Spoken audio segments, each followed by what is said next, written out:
الرحمن علم القرآن خلق الإنسان علمه البيان الشمس والقمر بحسبان والنجم والشجر يسجدان والسماء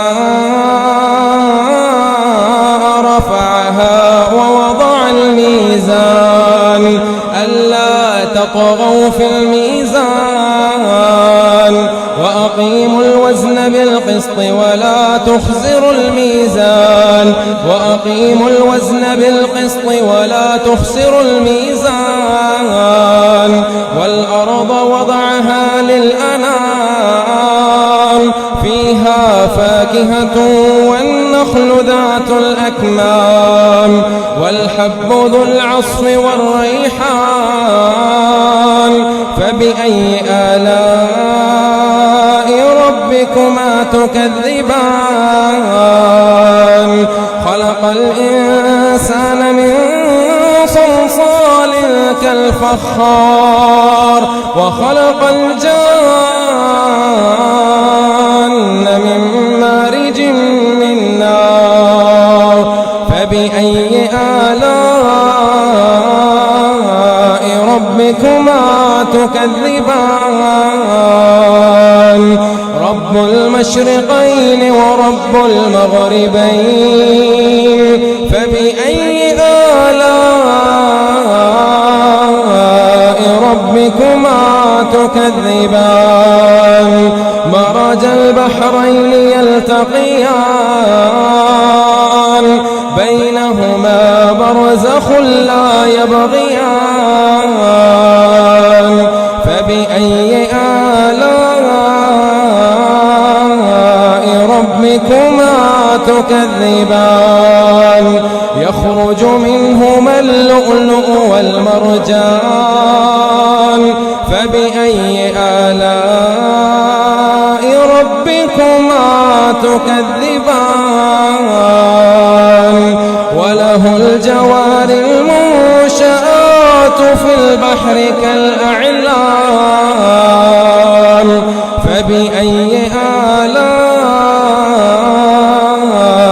ربكما تكذبان كل من عليها فان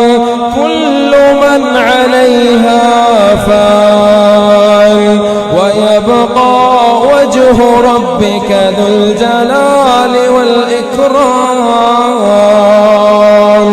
فبأي آلاء ربكما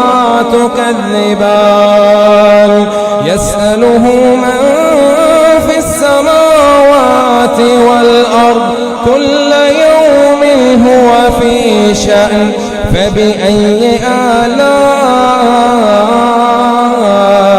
ربكما تكذبان سنفرغ لكم أيها الثقلان فبأي آلاء ربكما تكذبان يا معشر الجن والإنس إن استطعتم أن تنفذوا من أقطار السماوات والأرض فانفذوا لا تنفذون إلا بسلطان فبأي آلاء ربكما تكذبان يرسل عليكما شواظ من نار ونحاس فلا تنتصران فبأي آلاء ربكما تكذبان فإذا انشقت السماء فكانت وردة كالدهان فبأي آلاء ربكما تكذبان فيومئذ لا يسأل عن ذنبه إنس ولا جان فبأي آلاء ربكما تكذبان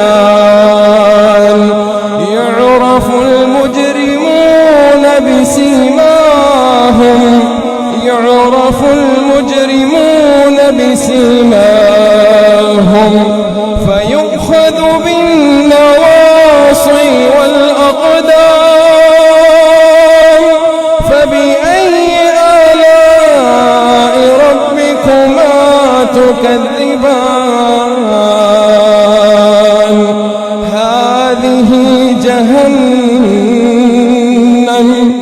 هذه جهنم التي يكذب بها المجرمون يطوفون بينها وبين حميم آن فبأي آلاء ربكما تكذبان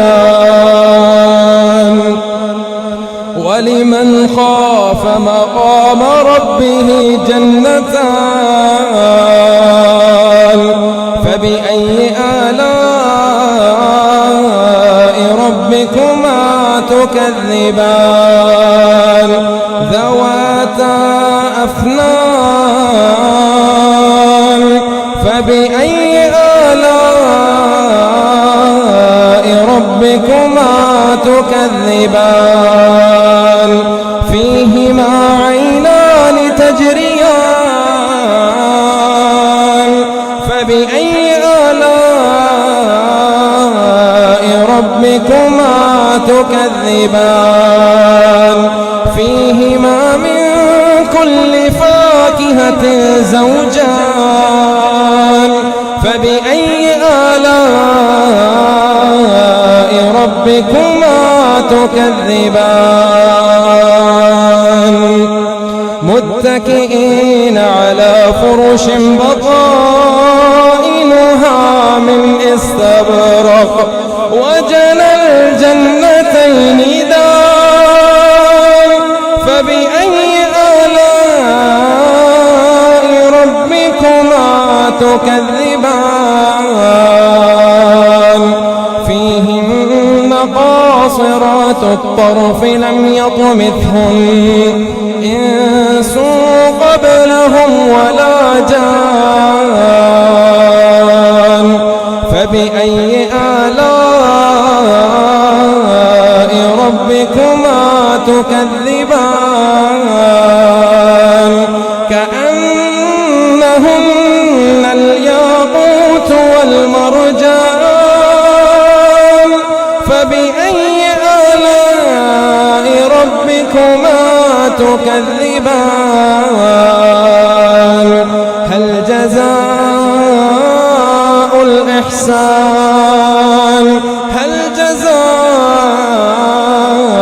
الإحسان إلا الإحسان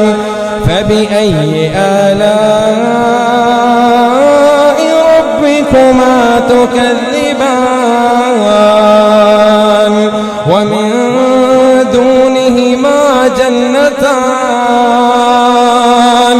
فبأي آلاء ربكما تكذبان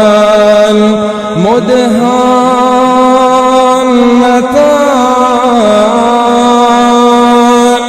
فبأي آلاء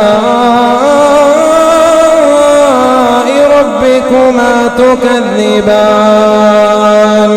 فيهما عينان نضاختان فبأي آلاء ربكما تكذبان فيهما فاكهة ونخل ورمان فبأي آلاء ربكما تكذبان فيهن خير والحسان فبأي آلاء ربكما تكذبان حور مقصورات في الخيام فبأي آلاء ربكما تكذبان لم يطمثهن إنس قبلهم ولا جان فبأي آلاء ربكما تكذبان